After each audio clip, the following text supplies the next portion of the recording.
Still doing this? Dude, right? That's what I'm saying. Still doing it? As good little untrained professionals that we are, we came prepared. So she's going to absolutely love our big penis intro. On sneeze. That was always a good time. What's got you titillated? And you know what, guys? That's why I have no idea what the hell I'm talking about. Well, it's a basic Jersey girl at one point. Because it was Hoser City. I'm sure that's enough for some people.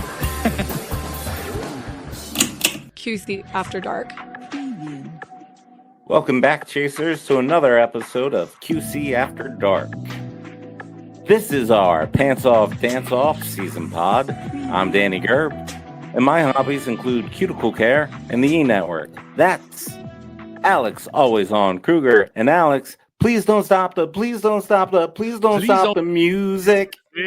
Danny, I am Alex Kruger, welcoming you into the Quit Chase QC After Dark as well. And as always, I did it last time, so it's fine.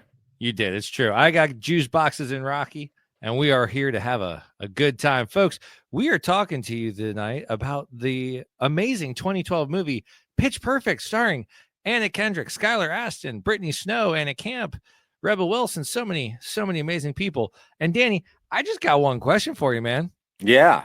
Before we get into everything else, how you feeling? I am feeling it. Ha! How dare you? Yeah, no. The electorate spoke. It was a mandate, if you will. It was a slaughter. Yeah, right. Do you know what? Nothing to report. I'm feeling nothing to report other than our boy. I think we need to make mention that Scotty Jetpacks took a jet plane.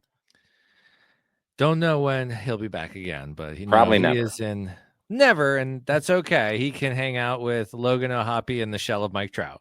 He'll be back. They'll play the Angels sometime in the dead of summer. He'll get a silly, half-hearted standing ovation, and he'll talk about how great it is to be back in Philly and organization, and yada yada yada. And we'll thank him, and hopefully we can find a way to bring back Jeff Hoffman. But you're right. For now, there is not a whole lot going on with the Philadelphia Phillies, and that's okay. It is November. No. The Kingery era is over. It is November, and now, Alex, are you ready to get pitch slapped? I'm ready to get pitch slapped with all my Aka bitches, folks. Let's talk Pitch Perfect. Danny and I have already aborted one version of this episode in which we tried a half-assed meandering recap that did not land. So instead, in the last 7 minutes, while Danny rebooted his computer, I have written out an agenda on the fly, and let's see how this goes. Folks, the movie Pitch Perfect is essentially about a group of a cappella singers at a college or university and their trials and tribulations as they look to grow a little bit, both as people and as friends and as Bellas. So without further ado, I think it's time that we meet some of the most important characters. That's right. There are two main a cappella groups that you need to worry about. There are the Barden Bellas and the Troublemakers. First, let's start with the Barden Bellas. They are really our heroes. You've got Becca, played by the always magnetic Anna Kendrick. She is, for all intents and purposes, the lead character. She's a bit alternative, you might say. She's a bit avant-garde, or I don't know, surly. But she knows her stuff when it comes to music, and she's very talented. Danny, what are your thoughts on Miss Becca? Yeah, well, I absolutely adore her, like, in everything that she does all the time, always. And I love Anna Kendrick as Becca. I love her as well. Her snark is just perfect. Just the cuteness is there. I love you, Aka bitches. Like, it's just, I don't know. I love the character to death. That, you know what? I get that. I do. You and I have talked about this in our first version of the episode, that I am not as charmed by Becca. I find her whole vibe a little bit tired and a little bit played out. It's a variation of the manic pixie dream girl, and I find that personality to be very tiring. But there's male and female versions of that, so don't get it twisted that this is a gender thing, because there's absolutely the toxic nice guy, which is kind of the flip side of the manic pixie dream girl. But I don't know. It doesn't really speak to me. And I find her inability to appreciate anything very, very exhausting. Yeah, so I get that, and we have you now mentioned twice we abandoned our first episode, but in that we did mention like that the scene where her dad comes in, who is a professor at Barden University, and you find out that she is getting a free ride at what I can only gleam is a prestigious, Southern Cornell, Dartmouth type. Yes, Yeah, yes, yeah, no, that's for sure. Those like buildings are very nice. Yeah, they really are. And even just like the whole like the ACA competition within it, or the groups and the cliques and the groups and the clubs that come with these big traditional schools that have the lineage, that they pass down from group to group. So that all is very apparent that I'm assuming it is an expensive and tough school to get into. And she is, just being an ungrateful brat about it all. But aside from that scene, that doesn't wear on me that much because who likes school? No one likes. You're very charmed by her, and I do get that. Yeah. I understand it. Well, you're very charmed. So even in the scene in the activities fair where Aubrey and Chloe are trying to rebuild the Bellas, and they're kind of giving it back to each other, and Aubrey calls her a stupid bitch or something along those lines, and Becca's character gives her this smirk and head nod, yeah, all right, you get it. So she takes it as well. She appreciates it when people give it back to her, and how do you not love that? No, I get it. I've got my own problems with Aubrey, who in a different universe doesn't meet Anna Kendrick's Becca and becomes Marjorie Taylor Greene. Okay. But, it just, oh man, that first introduction between Becca and Aubrey at the activities fair could not have gone any worse. But that's where we also were introduced to the magnetic Brittany Snow and her character, Chloe, that she might be my MVP of the Barden Bellas. I adore Chloe's I don't know. She's not an idiot, but she's also not nihilistic yet. And she just believes in life, and it's very enjoyable. I'm with you. Her character arc through the trilogy when she gets to 3 and is breaking down is great. But yeah, I can't wait. In 1, she is very together and she's Aubrey's calming force. She is the yin to the yang. And I think having those two as compatriots simultaneously was a very smart move of having both hot and cold teamed up, and it, depending on what kind of movie you watch, whether it's Revenge of the Nerds or The Water, there are so many different college movies in which this dynamic is played out. And I do think that the dynamic created between Chloe and Aubrey is a very strong one without being in your face in any way. It's really good. Yeah, I mean, I think goes back to that a sorority in a sense, their sisterhood in this a cappella group, because you see it from the very beginning when before Aubrey pukes all over the stage in the finals, in the beginning of the movie, where Aubrey says something, one of her dad's crazy quotes is, if you're not here to win it all, get out of Iraq. Get out, Kuwait. Or yeah, whatever it is. Just one of her ridiculous dad sayings. And you get a loving nod from Chloe, you got this solo, and they very much support each other. It's great. This is a great team. It is. And I just love it to pieces. Now, we're also introduced to the activities fair to one of my favorite Bellas and favorite characters in cinematic history, and that is Fat Amy, played by Rebel Wilson. She is everything you want a comedic character to be and more. Her ad-libbing ability, her timing, her delivery is so good. Everything about her just jumps off the page, man. She's so freaking good. Yeah, she's great. Of course she's great, but Rebel Wilson is great in everything, right? That's fact. You know what? I actually, after I watched this, I watched What to Expect When You're Expecting, because there's 5 people from this movie in that, and Rebel Wilson is even phenomenal in that. She's always great. Her role in Jojo Rabbit is hysterical. I haven't seen Jojo Rabbit. I need to see that. Yeah, you should. It's great. It's hysterical. I'll tell you what. You watch Atlanta. I'll watch Jojo Rabbit, and then There's a little bit of a difference. Maybe. I don't know. You haven't seen Atlanta. How would you know that? One is a television series. The other you can bang out in 55 minutes. I don't think you need to keep such a constrained view of these things, Danny. Art is art. However you want to. Anyways, we're getting off track. I'm talking about time commitments. Art is art. Art is art. That's true. All right. So back to the movie. We are also introduced to the male side of this Aka universe, and that is spearheaded by the Troublemakers, the multiple-time champion Troublemakers there at Barden University, led by Adam Devine Divine. I don't know his bumper and Danny. Bumpa. The first time that we talked about this episode about half an hour ago, you had some great thoughts on the introduction of the Troublemakers and all of that, and I'd love you to dive into that a hot second again. If you so you meet Jesse and Benji. They are the two male counterpart leads, I guess, if you'd say. And Benji very much is an acapella fan and is dying to be in the Troublemakers. And him and Jesse are walking through the activities fair. And by all measure, Jesse is the good-looking, cooler, more popular of the two nerdy close-up magic Benji guy. Right?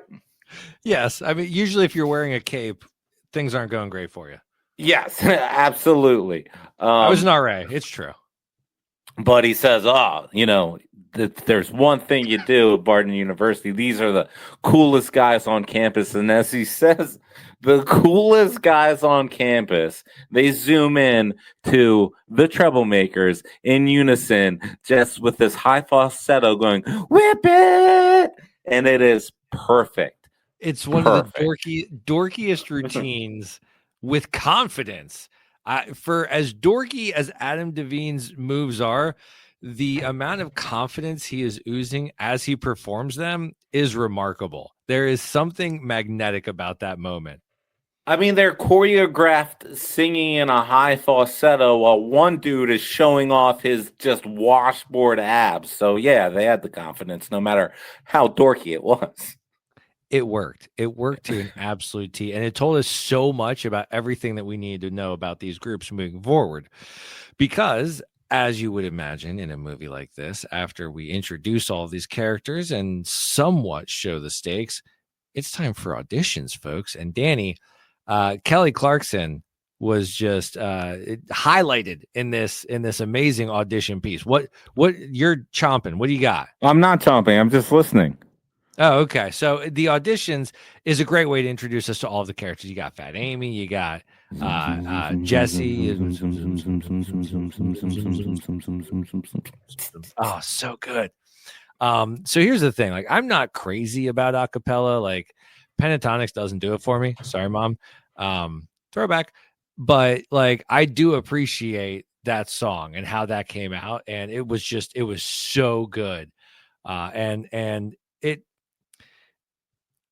I don't know how to describe it, but I've seen like Drumline and I've seen different sports movies. It was a different kind of thing. It was so good. Thoroughly enjoyed it. Yeah, I thought that was a great rendition. So, and I think we'll get into it. I think a lot of the Pitch Perfect acapella renditions I enjoyed a lot, some even more than the original version. Please Don't Stop the Music by the Troublemakers, as much as it rocked in the opening beginning of the movie, the opening of the movie. I adore Rihanna, so I'm gonna give her it to her doing it better. But some of them, the Magic in Me, whatever that song is, like Troublemakers. We'll get there, Danny. I know, but way better. That's what I'm saying. Rihanna. This one goes to Rihanna. First round goes to Rihanna. But back to the tryouts. Yeah, back to I love the tryouts, and there are times where like since you've been gone will come on like at the grocery store, or sometimes in the car, whenever it comes on. Actually, I have it on my summer mix, So Nice. I do hear it every summer. But the one dude, the little, sometimes I'll find myself singing him like, Is "You it the get opera what guy? I want," like that guy when they cut He's to my him. favorite. Yeah, like He's my favorite. I will sing the song. I will sing along to the song like that guy. And that's probably the part of the audition that sticks out in my head the most is that guy. I love that. So the thing that sticks out the most to me, I think it was the second time I ever saw McLovin in anything. And like after seeing him as McLovin, I was like, oh yeah, no, he's definitely going to college and joining the a cappella world, but like he's not actually performing in it. He's just organizing and running it, I guess. Yeah, it is weird. What is their role in this? Are they like, so they're the club president and vice president, but they're not a part of any a cappella groups? That's right. They are like I guess the governing BU a cappella body, because we have the governing body of the collegiate a cappella competition, whatever all those C's So, stand all for. right. But So, I guess they are the BU chapter's governing body, right? They have to be, because why else are they there?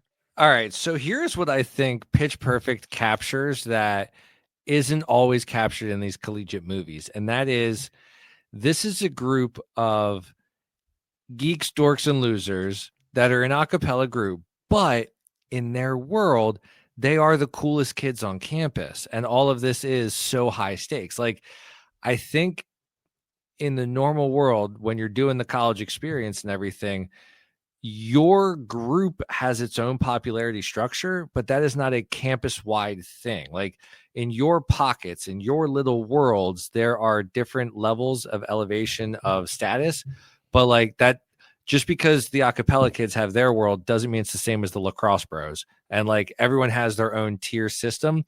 And I think this movie really captures that. It's very apparent, like after the auditions, when everyone's at the welcome party and everything, like Bumper and Donald are standing there, you're led to believe these are the really cool guys, but they're on the outskirts of the celebration. They're having their own private conversation. They're not actually engaging and interacting with anyone like an extrovert. And I think it really captures social engagement in college better than most movies. So I don't know why I just got on that soapbox, but there I was. No, I mean, so I didn't go to a traditional college, but I could see it. You know, Humans work that way, but yeah. Get what I want. So everyone makes their team. Jesse, of course, with his immeasurable talent, ends up a troublemaker. Danny, when we were talking about talking points for this episode, this is one that I'm so happy you wanted to address, because it's something I've thought of for years. But Danny, Benji's a good singer. How did he not make any of the other groups? Right. Benji wanted to be a troublemaker. He saw the troublemaker. He says he saw them at some mall a handful of years back and became a fan. And he's a big Aka fan. He's got the acapella #1 foam hand. This dude loves the world. Wanted to be a troublemaker. Has a good voice. Has a good showing in the audition. And doesn't get picked up by like the BU harmonics. Like, come on. That's what I'm saying. Or even the high notes. Like maybe he didn't. Well, I could see him turning down the high notes. I could see him turning down anything that wasn't the troublemakers. When you first posed that question to me, I was like, you know what? He's probably trouble or bust. Yeah, he makes that comment at the end of his audition where it says, like, performing live gives me such a rush. So, like, hey, the troublemakers didn't want you, but BU Harmonics offered you something. You think you'd take it? That's true. That's true. I don't know, but this is Benji we're talking about, and we're going to get to him a little bit later because I have some additional questions about Benji's journey inside this movie and how he's a very, very interesting background character. But all right, so we've kind of met all of the main characters now. The Bellas have welcomed in Cynthia Rose as well as Lily and a bunch of other chicks that ladies that we don't really spend meaningful time with. Yes, I tried to catch myself there, but Becca and Jesse have created a little bond because they're working together at the radio station. And I will say, we talked about this in the Lost episode, Danny, which I'm just going to keep referencing now the entire episode, apparently. So I worked at the radio station at Shippensburg while I was there, and you asked me like, "Oh, was it like this?" And my response was like, "Yeah, the radio station was very similar to the one in this movie, except 1/8 the size. It was it was like the size of a handicap stall, like a handicap bathroom stall. That was the side of the recording booth, and there were walls of CDs and some records and stuff, but you were very cramped and very, very isolated. And you could bring like an external hard drive or something with music on it, as long as you didn't mind dealing with Windows 2005, which wasn't phenomenal. But yeah, so that's fun. So anyways, Becca and Jesse worked together at the record place called a radio station, and they do a little bit of flirt skis outside on the quad. Jesse explains that he's, really passionate about movie scores, and that's what he does. And Becca's a little bit dismissive, but in like a cool, fun kind of way. And Jesse drops like, "Hey, I'm excited to see you at the riff off." And Becca's like, "The hell's a riff off?" Danny, what's a riff off? A riff off is when all the a cappella groups get together in a drained out pool for some reason. Great acoustics, I would imagine. Sure. And then they have a riff off. They essentially jam out. What's the okay? Here's the way the riff off works. I mean, right? I know the rules if that's what you were asking me. It's not the rules. I wanted to talk. So, all right. As part of my research into this movie, I found all of the different categories for the riff off. All of them. Oh, nice. Yeah. So essentially, songs about sex. Can you explain the rules then? Because I don't think I'll do it right. Yeah. So you pick a category. Someone's to whatever the category is. What's the first one that they do? Ladies of the 80s. Ladies of the 80s. That is correct. And then another group can jump in, but you need to start on the last word that the last group said, match key and tempo. Yes. Yep. That seems reasonable enough, It is incredibly hard to do if not scripted. So I will say, I have tried to do a riff offing. It is super duper tough. The quick thinking you need to have and knowledge of lyrics is a level I would never, ever be able to accomplish. So, folks, here are the, 16 different categories that are part of the riff off. All right. We've got ladies of the 80s, songs about sex, black Michael Jackson, white Michael Jackson, Christian rock, hair bands, TV theme songs, reggae time, medium rock, the Judds, famous duets, overplayed the Black Eyed Peas, puppet songs, songs Glee ruined, party rock anthems, ugly lead singers. Those are your 16 categories. And the amount of time that wheel is on the screen for all those jokes is ridiculous. There's so many gems. Ugly lead singers. When I got to ugly lead singers, I lost it. I was like, that's too good because, there's so many good options. For an acapella movie, songs that Glee ruined, that's pretty great. Songs that Glee ruined is a really good wink and a nod, I would say. Danny, let me ask you a question I was thinking of while watching this movie. Yeah. Is this a sports movie? Oh, yeah, sure, right. It absolutely is. I mean, bitches with a foam finger, for heaven's sakes! Like, come on. Like, if Drumline is a sports movie, which you could argue it is, like, there's a competition. You have the first terrible recital at that frat bros place, and then you have the barely squeaks it by in regionals. And then you have the loses, but then gets brought back in because of a disqualification at semis. And then the finals, you have that big magical moment. Everyone comes together. It's like, haha. By the way, guys, spoiler. But I want to say the games or each level of regionals, semifinals, etc., has a great tag and a great story. So I want to start with. Hold on. I think we need to dive into this riff off. Oh, okay. Please. Yeah. Yes. Like, Oh, you're right. I completely bypassed that entirely. yeah, You're right. yeah, you absolutely did. So it starts off with Ladies of the 80s, and the Troublemakers started off with Mickey. Yes, they do. Right. And then I think, who is it? The BU Harmonics have a good showing. They come in with Like a Virgin. They come in next. They take Like a Virgin from Mickey off of Troublemaker's hand and have a really good showing. And it was in that riff off that I was like, okay, like Benji would have been happy in this group. They had a great showing in that. Then hit me with your best shot into what was after that? Anything? Whatever the high notes did. Whatever the high notes did to get disqualified. Yeah, like what song did they even go into? She just said like Always, right? Always. No, like it could have been love. Oh, that's what it was. Yes, that's what it was. And then they go into the songs about sex. Right. Okay. And which that, I believe starts with S&M. Yes, it does start with S&M. Can I give you a fun fact? Yes. Which you might know. Okay. So the character Cynthia Rose, okay, is played by someone. I had it written down somewhere. But Esther Dean, okay? Esther Dean, the songwriter, was one of the writers of S&M. And here she is in Pitch Perfect performing her song in the riff off. Okay, that makes sense. The only thing that I did not like about S&M in the riff off is they get cut off by the Troublemakers too. Like that was a humming version and they of got that cut song. off real fast, and I did not appreciate that. I agree. They should have been able to cook a little bit better. I again like the original too, but like that's my girl. So the running theme going on here. Riri. Yeah, that's and then I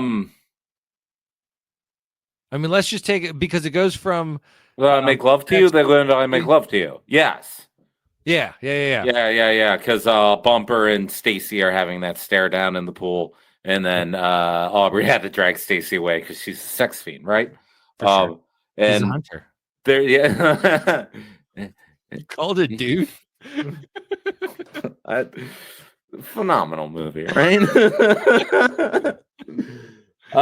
So then that gets into No Diggity by the Bellas, which starts. I think this is where the discussion really starts about this riff off.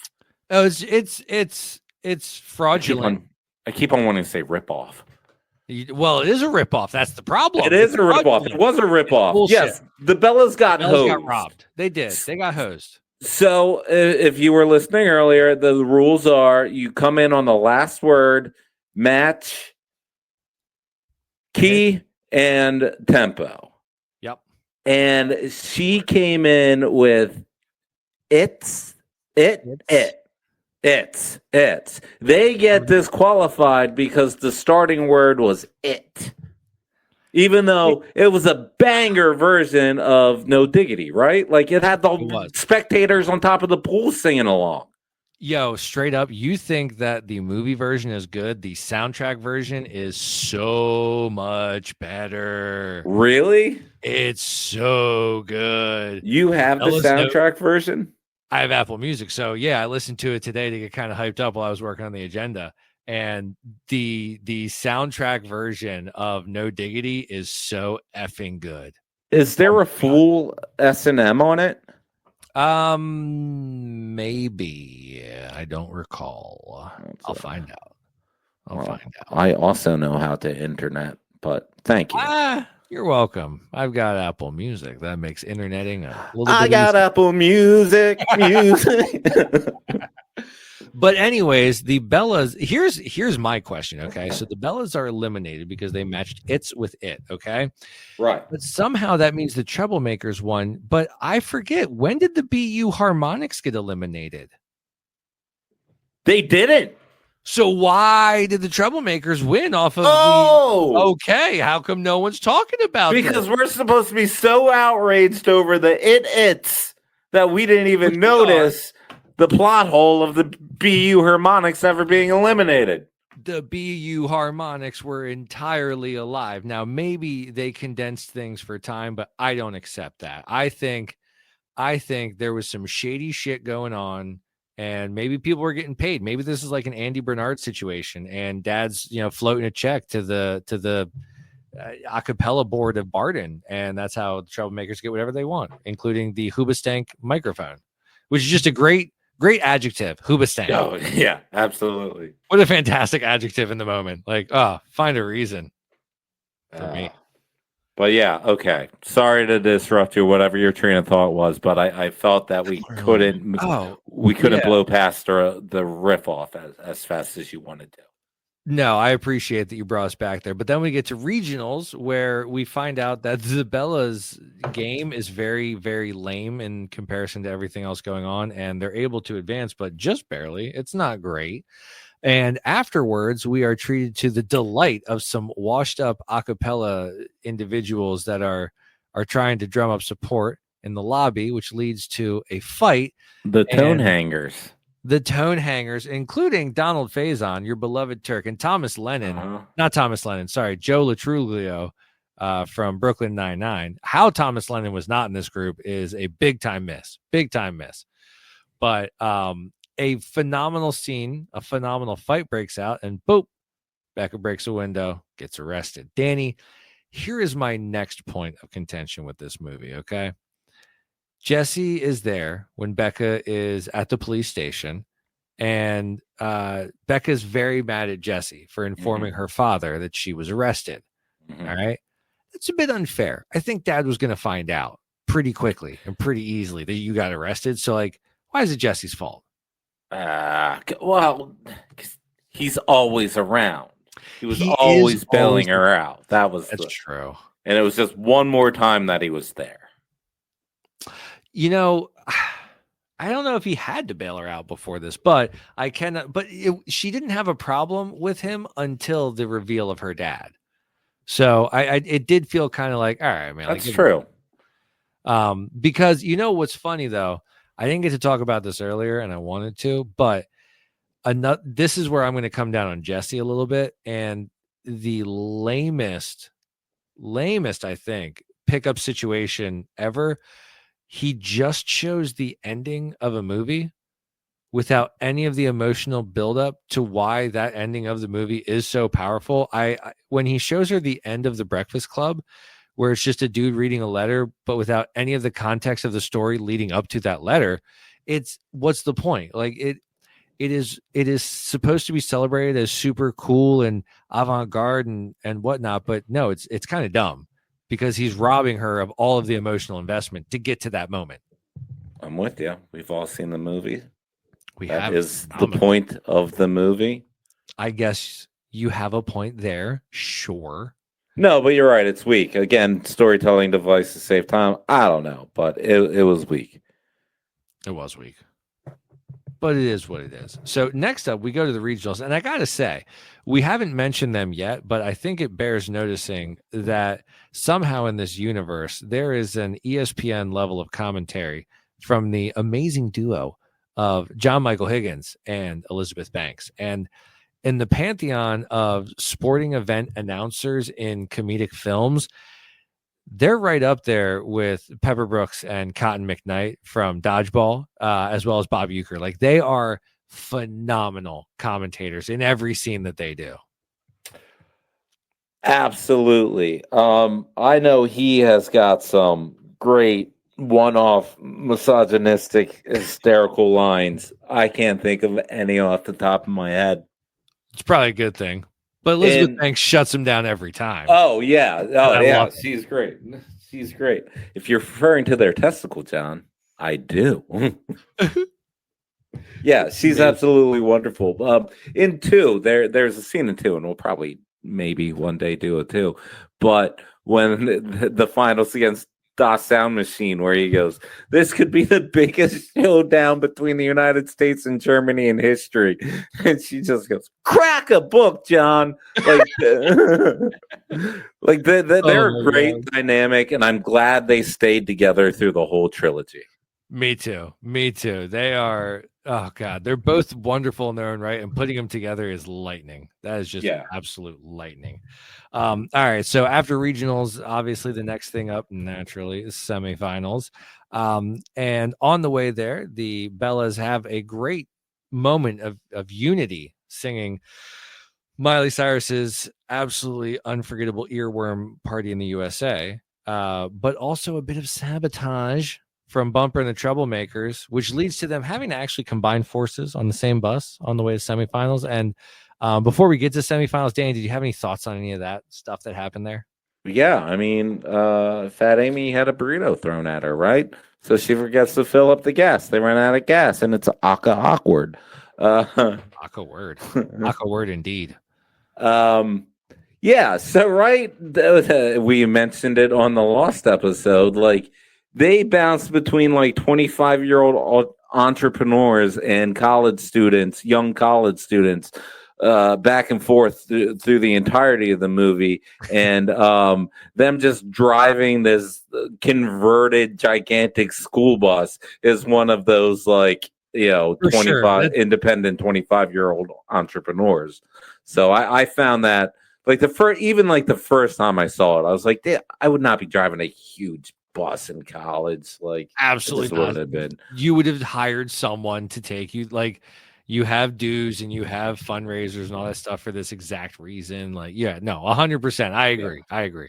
That's the suspension of disbelief of it all. But let me bring an extra layer of suspension of disbelief, okay? Because we get to the semifinals, and Becca tries to spice things up a little bit and make it a little bit more interesting by kind of creating a mashup between their normal boring set and something a little bit poppier. And it's good and people are humming along, but it does throw the team off. And at the end of the day, they do not advance to the finals in New York, which is heartbreaking. But Danny, as you know, there's no way our heroes are out and done yet, because there's a little bit of controversy to be had. And this is where I have so many questions, okay? The group that ended up getting second place to the Troublemakers and advancing to the finals had a ringer, apparently a high school student that was in their midst. And this was noticed by Benji, who, being the roommate of Jesse, somehow had a job working for the semifinals of the a cappella competition. Noticed this kid with his mom and a bag mentioning a high school, and create a whole investigation out of this, in which we find out the kid is a high school. Let me ask you, though, why does Benji have a job? What the hell is that job? And B, couldn't it just be a helicopter mom and a kid that doesn't get rid of his high school accolades? Like, I thought it was an interesting stretch to just jump straight to that conclusion. I did too. So I assumed Benji just volunteered, right? That's what I've always assumed as well. That made the most sense. He is that much of an Aka nerd that he's that kid in band that isn't in band, but he helps set up the pit. Yeah, absolutely. Or, the theater stagehand guy, and I'm not making fun of no, they're integral pieces, stage crew. We gotta love them. Right, but like high school stage crew, what did they do? They put the chairs up and down after the show.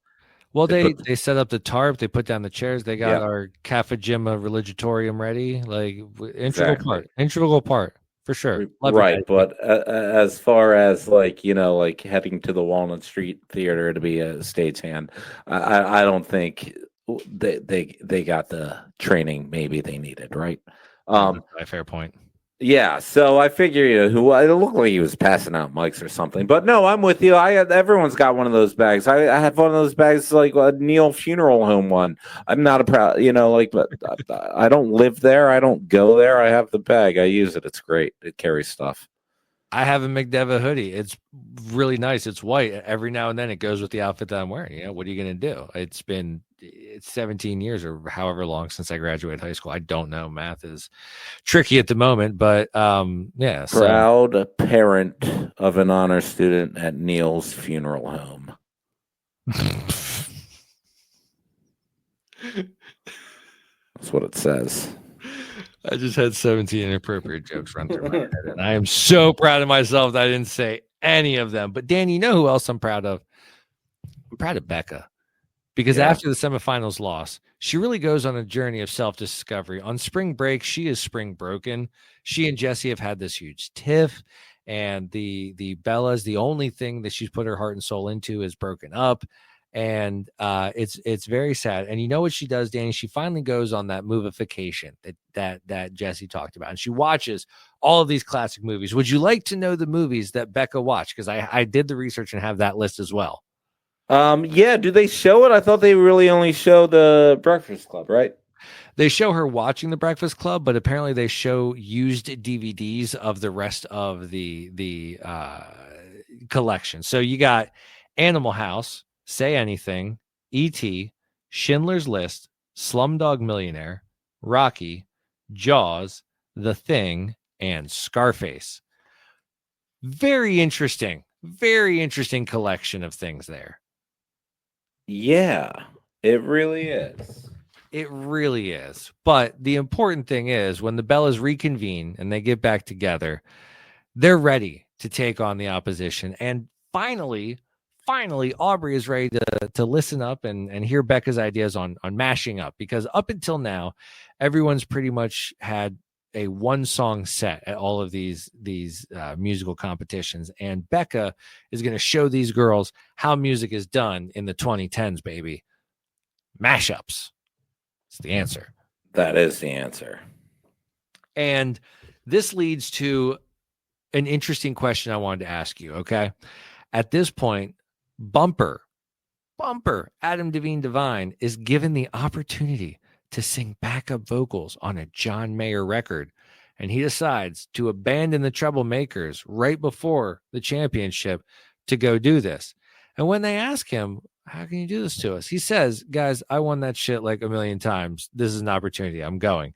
And I got to tell you, Danny, I don't hate it. Well, he said he was going to get a collarless leather jacket and yeah. All right. I hate that. Nah, dude, those are the ones to get. I mean, if Sean Hunter wore it, I would wear it. But anyways, Sean Hunter, Boy Meets World. Yeah, that's what I thought. Right or strong, right or long. I don't even know her. You tried, but by Bumper exiting on his own accord, which again I had no problem with. I chase your dream, man. You've won ICCAs or whatever it's called a million times. Like, go chase your dream.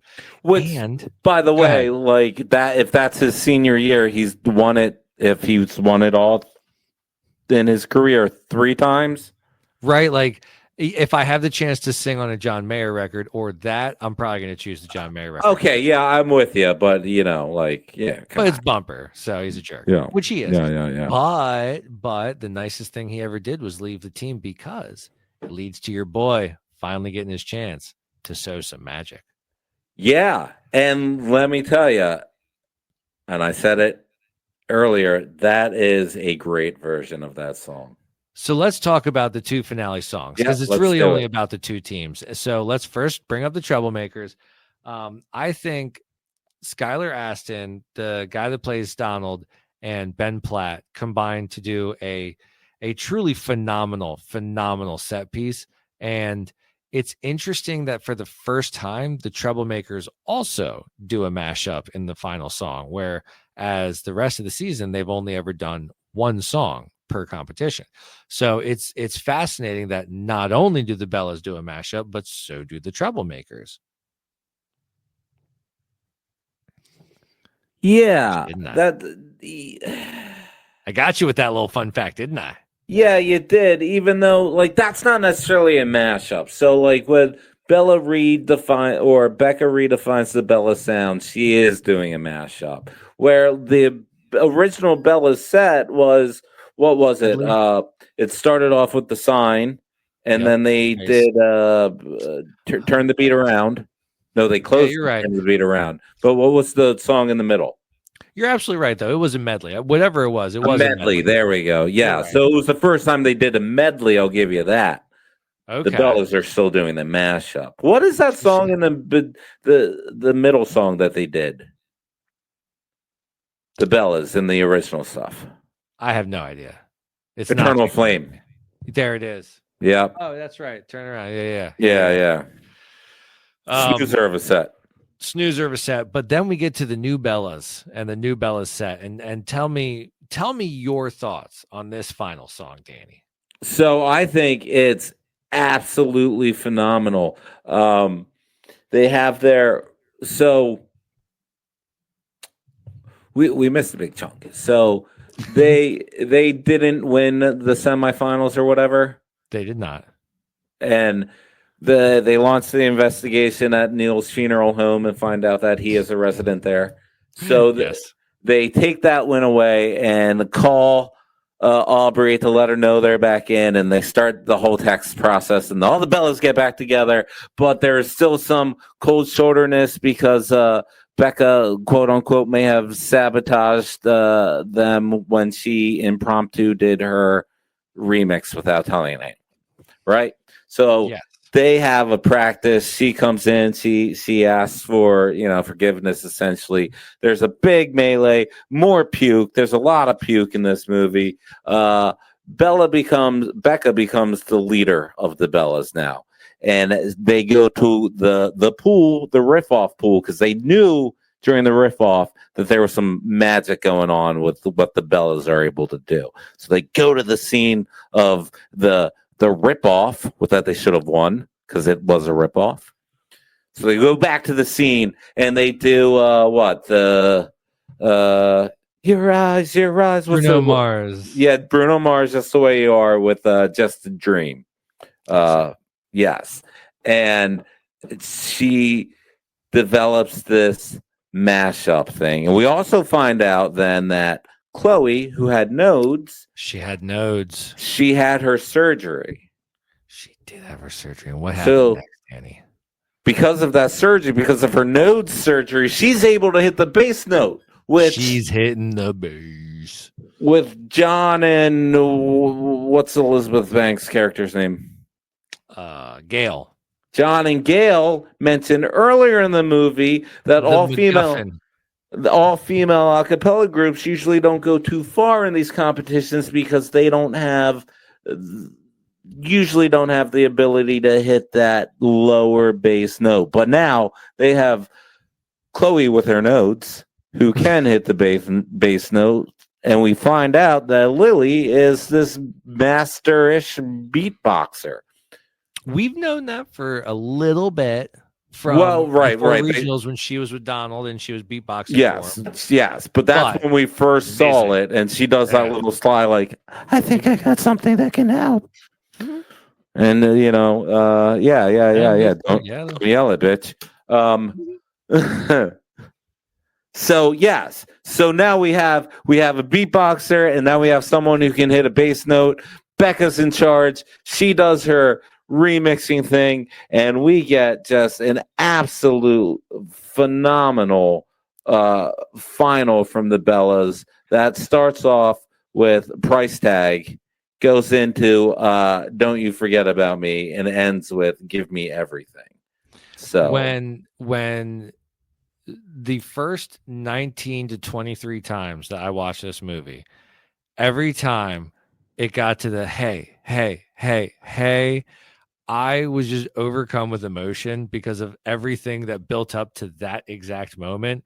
Like I would get choked up without a doubt. That moment got me every single time, right before Becca launches into the Breakfast Club finale song. And when Jesse puts up his arm and I know that they're going to be okay, my heart sings a song every flipping time. No. Yes. Like, I'm with you. There is some rooting for couples, and that is Jim coming in and saying to Pam, it's a date. That is the moment.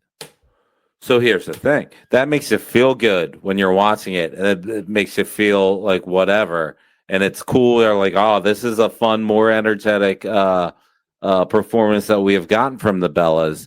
And you get that sentimental, fun moment. And then they're hitting the la, la, la, la, la's. And it's just, oh man, it sounds great. Oh. Then you get into, Stacy breaking it down, spinning up to the front, doing the grab somebody sexy, tell them, hey, which gets us into the give me everything aspect of the mashup. And then the set from there on just starts to burn, man. It is a barn burner from that point on.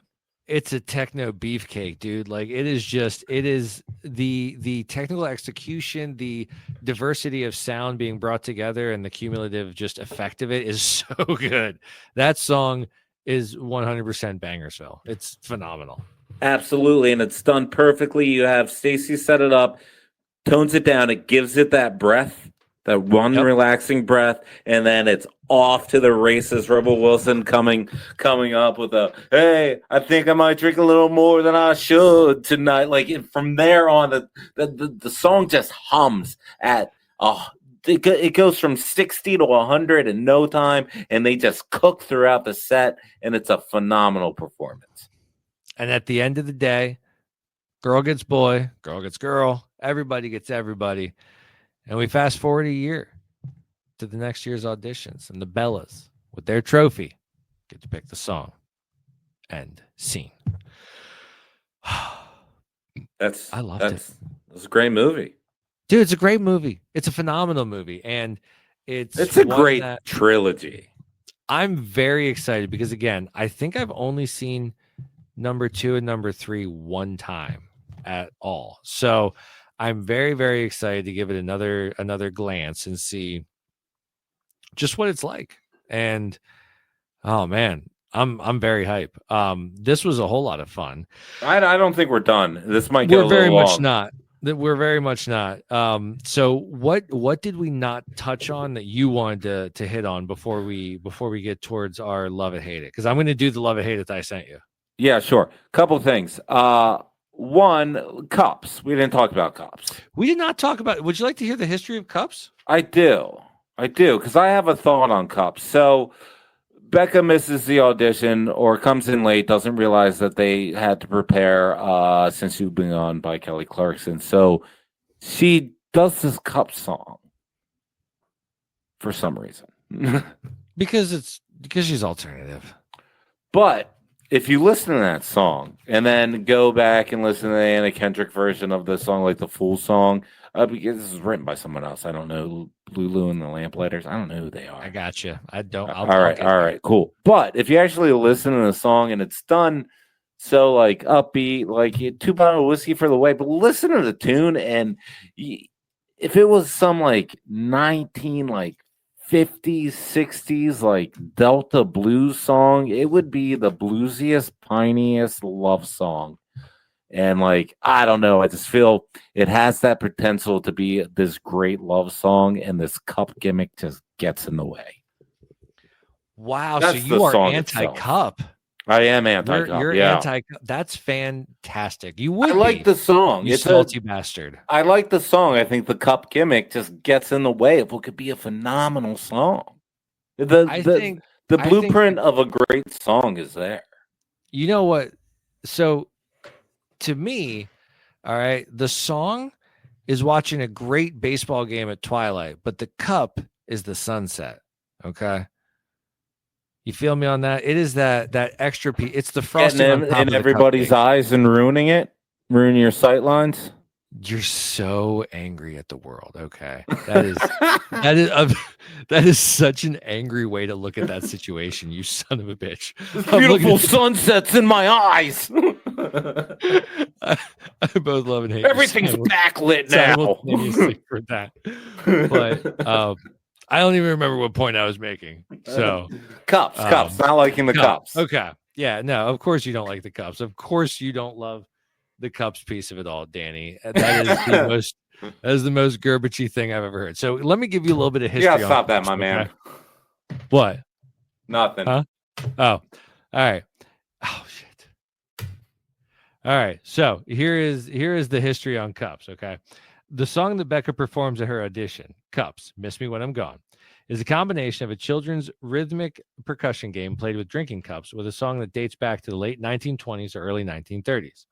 When I'm Gone, written by A.P. Carter and first recorded by his seminal folk country group, the Carter Family.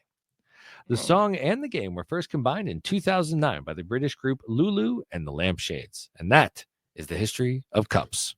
Okay. All right. So there's maybe I'll see the Carter Family Band. Maybe I can find that version. You know what? That could be interesting. I bet you might Yeah. enjoy that. I think you could enjoy that thoroughly. I might. Give it a whirl. Let me ask you a question. This is something I was gonna bring up. Okay.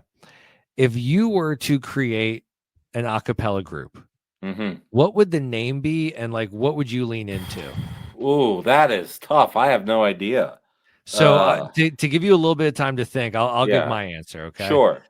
My group's name would be Emo Town, and it would be emo songs sung like Motown and Motown songs sung like emo songs. So Linkin Park sounding like a Motown song, or I don't know. You know what I mean? Like it would be I think it would be very doable. All right. I see where you're going with this. All right. Emo Town. Glass Paw. I like it. I like it. It would be like hardcore, but done with like cats. Okay. Nice. Yeah. Glass Paw. I like it. Glass Paw. That's good. Yeah. That's good. Big Glass Paw fan. As you should be. I'm happy to hear that. Actually, I'm really not a Glass Jaw fan at all, but really? Oh my god. Not really, no. Can I share another piece of movie trivia with you? Sure. The Bumper and Fat Amy storyline was in no way, shape, or form part of the script. It was truly just a series of improvs done by Rebel Wilson and Adam Devine, and like they just started riffing one day and they kept the cameras rolling and just continued it throughout the entire movie and then trilogy. Like that thing was never a part of the story. Oh, I love it. Isn't that phenomenal? Yes. I mean, because it plays such a big role in 2. So yeah, it plays such a big role in 2, and just all of it. I love it so much. So much. All right. Was there anything else that you felt that you wanted to get to that we didn't? I got one more thing for you. Love it. What out of all of the Aka words and puns, what is your favorite one? You know what? I'm a simple man, and I think the power of Aka bitches is so good. It is a very leadership type, kind of call to arms. And Aka bitches 100%. How about you? Okay. Well, so this was my question, but I'm gonna just completely throw it out the window. Really not any of them. I am a toner. Toner is my favorite pun out of that whole thing. I know you have a toner for Jesse. You did say puns, so all the puns are in play. I said Aka words or puns, yeah. Aka words or puns. Oh gosh. I mean, if all the puns are in play, toner is really good. Yeah. Toner is really, really good. Great. I do like that. Nicely done. Yeah. Nicely done. I know you have a toner for Jesse. That's not good. A toner. That's yes. Yeah. I mean, how's it not a toner? 100%. And for this pod, it's toner. It is toner. It is toner. Danny, I think that then leaves us to one final question, which is I'm into it. Mm-hmm. Danny, love it or hate it, a cappella music. Ready for this? Because we just killed 50 some minutes on an a cappella movie. Hate it. Hate it to death. Yeah, absolutely hate it. And like, I love most of the renditions in all 3 of the Pitch Perfect movies. Got me like, yeah, I want to hear some more of this stuff. Went to all sorts of YouTube pages and other collegiate groups doing their Aka stuff, and the emo Aka guys doing it, and it ain't good. Dude, it needs some Hollywood polish on it. It does. Oh, it does. And it reminds me of like when I was in marching band, and as percussionists, we would always like look up the Duke Blue Devils marching band. I'm like, this is not as entertaining as you guys think, man. Like I appreciate what it is and in a contained storyline, like great, but I don't think I would rather go see Trans-Siberian Orchestra than Pentatonics when it comes to a Christmas music experience. Yeah, I would agree with that. Have you seen TSL? No, I've only seen the commercials. It's interesting. It's not all that that you hear. They do like a whole hour before they even get into like their Christmas music of like their winter journey, and it is proggy. If you are not a, it's so proggy. Like I can get down with some progressive. dude, I like prog. I love wow. I like some prog rock, and I was like, what are we doing here? Just rip through some Christmas carols, bro. Oh man, I didn't expect that at all. Well, I wasn't ready for it now that I know it, and that was the only time I went. If I were to go again, I might be a little more braced for it, but it's super proggy. Oh man. Now I kind of do want to see it just to experience it once. And they always come to the Giant Center, so I should just do it. Oh man. Danny. I think we did it. I think we did it. We did Pitch Perfect. Yeah, we did. Close her out, Alex. All righty, folks. Thanks for hanging out with us while we talked Pitch Perfect. If you want to get in touch with us, email us. You can find our information somewhere. Thanks for listening. Like, subscribe, tell 2 friends. And as always, we'll do better next week. We promise. And don't forget, folks, a win and 9 to pay. A win and 9 to pay.